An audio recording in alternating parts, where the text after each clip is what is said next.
واللابتوب iyo computer PC iyo qoriga ay xabadu ka dhacdo oo uu arday dugsiga Maxamed Axmed Cali uu ku sameeyay gacantiisa وقد كان بالسقم دهرا طريق تقال العثار العظام به ويغدو الهوى ككبش ذبيح بذكر الإله تطيب الحياة. ما أنت شرفت عيديو شعبي قوس آمنة دينته ما وشقينا دعودنا ما شاعنا سير الشيخ سعد نوددلا شيطان أوبامي شودي سان كامرون رجع دنيا الشيكتا شرط يبان كنا هيدي مدتك كشلسين سؤال ملك جوابتي شاعن كقاعدة شنو ذو بيتال ملك مركي والله شقي سنة واتمرب كشيشة هما كشوته أهنو شحاضن دورنا شرفتي كل شغلان كرامة وشيخ ذي دقيسيو شيخين كينيو شعب جديد ينيبه الله كسي خير شدن وبلا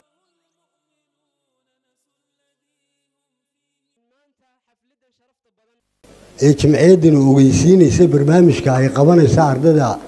waqtiga fasaxa way yimaadeen subaxba xafiiska ugu yimaadeen anigu maamulka waan ku cusbaa maamulayaashu waxaan u maleynayaa inay la socdeen barnaamijyada sanadadii hore laakiin anigu markii ay yimaadeen waxaan idhi wasaaradda waxbarashada mid warqad ka sidataan ma ay yiraahdeen hadda iga taga baan idhi maalintii dambe ee waxbarashadu bilaabmi doonto ayaa telefoon ugu soo dhacay markaas la yiri maxamuud cabdi xayd ma tahay waxaanu nahay qoladii qabanaysay waxbarashada fasaxa diiniga ah oo qabanaysay ardada marka inantaadi baa lagu soo qoro faarax Omar dhigata de waxaan doonaynaa inaad soo dirto markaas waxa ugu soo dhacday war qoladan ilaa waalidkii ogeysiinaysa ilmahoodii in wax la barayo jawaabo qola cajiiba awalna waxaan islahaa ardada haddaad u dirto tolo maxaa loo dhigayaa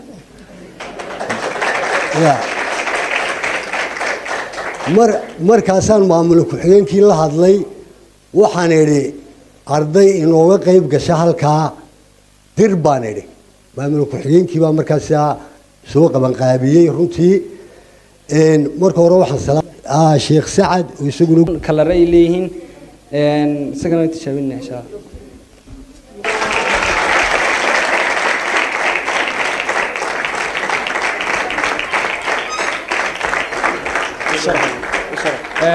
xaqana laga xirayaa boolash xaqa sar lagu soo xirayo kana waa kii laga talaalay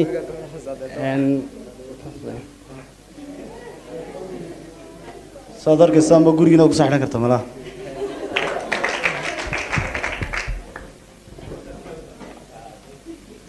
laptop iyo computer PC iyo qoriga ay xabadu ka dhacdo oo uu arday dugsiga Maxamed Axmed Cali uu ku sameeyay gacantiisa sida la ajrigeed ikhtiraacadkaas la socda waxa qaybta dambe ay tahay dugsiga Maxamed Axmed Cali 2011 oo ardaydu galeen kaalinta labaad dugsiga gacalibax oo uu Saciid Shiil maamula ka ahaana ay galeen kaalinta koowaad tartankii aan u qabanay xilligaasi masaajidka Calimataan waxa kale oo ku xiga 2012 iyadana Maxamed Axmed Cali waxa galeen kaalinta koowaad dugsiga Sheekh Cali Ibraahim waxa galeen kaalinta labaad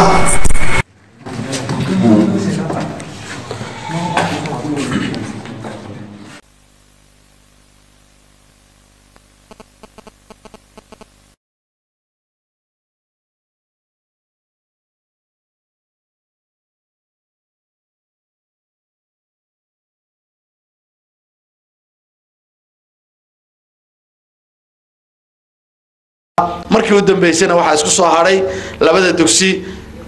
Maxamed Axmed Cali iyo dugsiga Sheekh Cali Ibraahim sanadkan ay si toos ah ugu soo biireen sidaasayna markaa sanadkan uga soo qayb galeen kadibna runtii meel fiican way soo gaareen takale cilmigan aynu dhigno xataa iskuulada lagu dhigto siyaabaha lagu kala horeeyo ama loogu kala faa'iido badan yahay waxa weeye waa sida diinta loogu kala dhow yahay anigu bari baan oo dugsi hoose dhexe ka dhiga xisaabta oo Ethiopia ah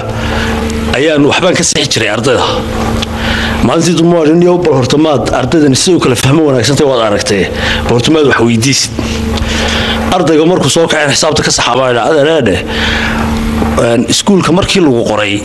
quraanka halkeed maraysay marasuu ii sheega waan qoraa ku kala soo kaca waxaan ka saxaa adeer berigii iskuulka lagu qoray instrumaata inta iskuulka markii lagu qoray quraanka halkeed ka maraysay waxa ii soo baxday surveygii markan qaadeen sahankii qaaday ardaydii ugu fahmo wanaagsaneed xisaabtu inay ahaayeen ardaydii waalidkood qoray quraanka iskuulka qoray iyagoo quraanka meel wanaagsan ka maraya kuwii ugu fahmada daraadana waxay noqdeen maxay kuwii quraanka iyagoo wax badan ka aqoon dugsiga la geeyay ma la fahmita marka waxaan leeyahay waxa weeye cilmigan islaamku waxa uu wax badan ka taraya noloshaada inaad maaragtay dhaqankeeda wanaajiso wuxuu wax badan ka taraya inaad dhaqaalahaaga wanaajiso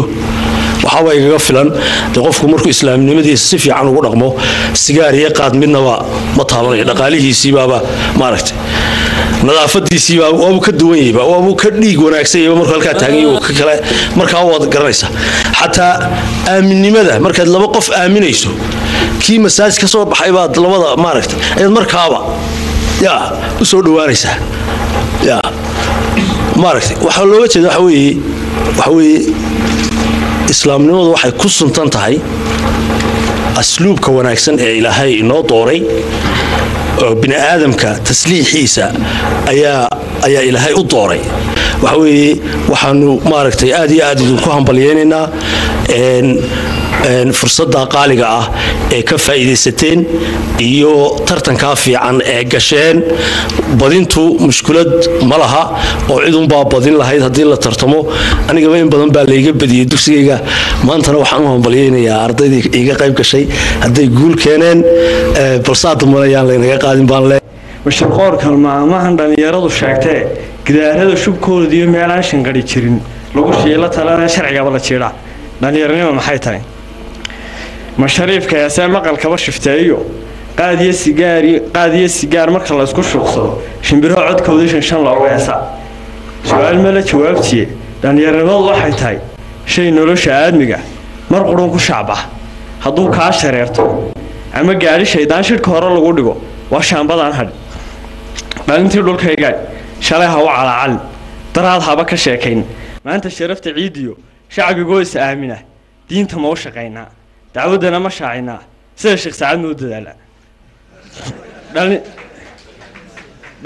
dhalintii fikiraasaa shacbigiyo dhulkoogaba gaarsiiye sharaftee dhalintii dhulkayga shalay hawa calaacal daraad haba ka sheekayn maanta sharafta ciidiyo diinta ma u shaqaynaa dacwadana ma shaacinaa sida sheekh saacad noo dadaala